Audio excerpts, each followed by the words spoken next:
I want to talk about New Year's coming up. New Year's is my favorite time of year. It's like we all get this collective mulligan. It's like no matter how we started, we all get to the end of the year, and you can walk around on January 1st wearing all polka dots. You can walk around with a wheelbarrow full of rocks, and someone's like, what are you doing? Be like, hey, it's New Year's resolution, bro. And they're like, oh, cool, man. No matter what it is you're doing, I'm on the all chocolate and marshmallow diet. I'm only eating raw vegetables and ponies. And whatever the thing is, you can say whatever you want. Everyone's like, oh, that's cool, man, whatever. I love New Year's. But one thing I've noticed over the last few years is this obsession, not last few years, forever, right? I've been obsessed with this forever, but I've noticed it rising to the top. This idea of these goals. We are obsessed with goals. One of my mentors, Dr. Stephen Bonner, was called recently and was talking about a book he was reading that suggested data is our new addiction. Our new cultural addiction is data. If you can't measure it, it's not real. If I can't touch it, it's not there. If I can't see it, it doesn't exist.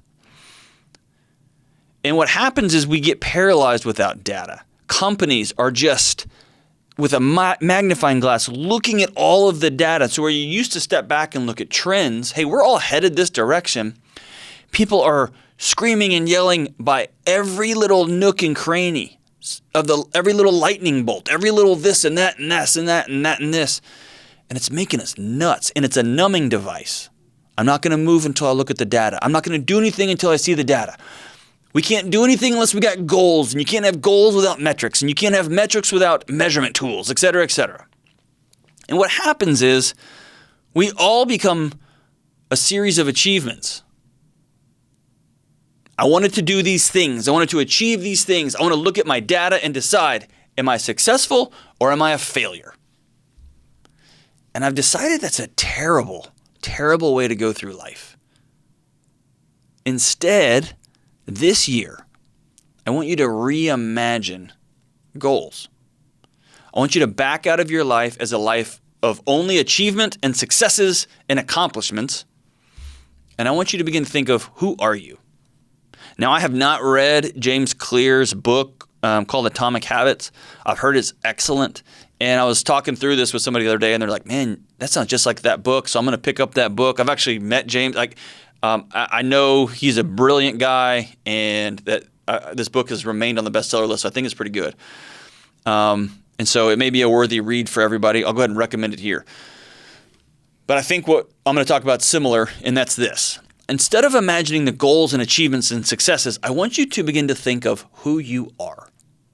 And this sounds like semantics, but it's a much deeper picture. Instead of asking, what am I going to do this year? I want you to start asking, who am I? Or what kind of person am I going to be? So here's the way that plays out in real life. Instead of looking at your New Year's resolutions, I'm going to lose 35 pounds. I'm going to run a marathon. I'm going to bench press 250 pounds, fill in the blank. Instead, I want you to make your resolution, I'm going to commit to being a person who's a good steward of my body. I'm going to be a person who commits to being a good steward of my body. I'm going to be the kind of person that can play with my grandkids on the ground when I'm 85. I'm that kind of person. And what you're going to find is when you are that kind of person exercises. That kind of person mostly eats right. And that kind of person dances and plays. And that kind of person laughs. And that kind of person sleeps. So it's a much bigger picture. Then underneath that, once you've identified who you want to be, what kind of person are you? What are your values? What are your character? Then you can set a goal. I'm going to run a marathon with some friends. I want to do something hard. But instead of, I want to run 2 marathons, maybe I want to be the kind of person who does hard things, who challenges myself.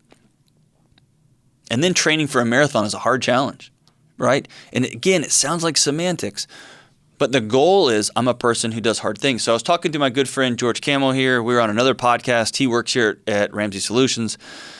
And he was showing me his list from last year, his resolutions. And they were, I'm going to learn this many songs this week. I'm going to write this much stuff. I'm going to this and this and this.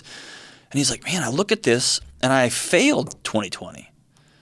And I was like, dude, no, you didn't. So we stepped back and I said, I want to take this. I'm going to write this many songs. I'm going to record an album. I'm going to learn how to play this guitar solos, whatever. And instead of identifying a success or a failure as I achieved these things, step back and say, I want to be a person who creates. I want to be a person who is a creative person who puts new things out into the world. When I stepped back and looked at it that way with George, he's created a ton of new content. He's spun out a new podcast that he is leading. He has recorded a number of videos and cool ways that Ramsey Solutions is approaching money. He has come up with new stand-up comedy routines. He's been come up with new things for a number of live events that he MCs. He's had an incredibly creative year. Just didn't write an album. And that doesn't mean he failed this year. That means this year happened to him and fill in the blank. So instead of saying, I'm going to learn 2 songs each week on a guitar, I'm going to paint a picture every week, commit to being a person who creates or who's creative. Because a person will go garden, design a school curriculum, come up with extraordinary work presentations, write grad school papers, figure out how to cook new and inventive healthy meals, learn what her husband loves or doesn't love, lean into learning a totally new love language. And that is creative. And it may not be learning a song or 2 on the guitar. If you want to be a person who does hard things, I'm going to force myself to learn a song every week. All right, now you're doing it for a different reason because you're doing it for an identity. I commit to being a disciplined person. I commit to being a person who learns. That means I'm going to read, I'm going to listen to podcasts, I'm going to talk to smart people, I'm going to talk to experienced people. Once you've decided who you're going to be, then you get to add some discipline beneath it. That doesn't mean we don't have goals. That doesn't mean we don't want to achieve things. But that means those come second. Those come next to deciding who do we want to be this year. And so in the next show or 2, we're going to have a New Year's special show because I love New Year's. I'm going to talk about who I'm going to commit to be this year. I want you to be thinking through who are you going to commit to being. If you're driving in a car back from the holidays with your girlfriend or boyfriend or spouse, I want you all to talk about who do you want to be this year? What is the type of person you're going to commit to being? And then what are the things that you're going to do underneath that type of commitment? And if you are about the process, I'll end this with the process. So those of you know I attended and worked at Texas Tech University. They have a basketball coach there named Chris Beard. And you can look it up on YouTube. It's a great interview. They talked about, somebody's asking, how many wins are you going to have? And he said, I don't care. And they were like, excuse me, you're a Division I Power 5 conference basketball coach. You've won championships everywhere you went. What do you mean you don't care about wins? He said, I care about the process. And he rattled off real quick the process every day of his players. We will wake up at 6 a.m. and we will eat a healthy breakfast. We will meditate and pray or look at our affirmations, and then we will go exercise. We will exercise as a team, and then we will go to class. We will sit in the front row, and we will wear a tie, and. And he went about the process. Here's the process of being a person of character. Here's the process of a person who stewards their body. Here's the process of being a teammate who's not only in this for themselves, but for other people. And if you take care of the process every day, then by and large, the wins will take care of themselves. And as he said, sometimes the ball just bounces out. Sometimes the ball just hits somebody's elbow and bonks off somebody's head and it goes out of bounds and the game's over and you lose. But if you take care of the process, wins start to take care of themselves. If you get obsessed with winning, that's when you cut corners. That's when you start taking diet pills to lose weight. That's when you starve yourself. That's when you start looking in the mirror and thinking, I'm not beautiful. I'm not stewarding my body. I'm trying just to get ripped. And you start eating things that aren't good for you. You start doing things. I just want to be a better husband. Well, man, then your wife becomes a project, not a partner, right? So focus on the process. Focus on character. Focus on who you want to be. Focus on what you want to be this year. Get somebody you can talk to about it, and we will put it in concrete. We'll write it down at the next show.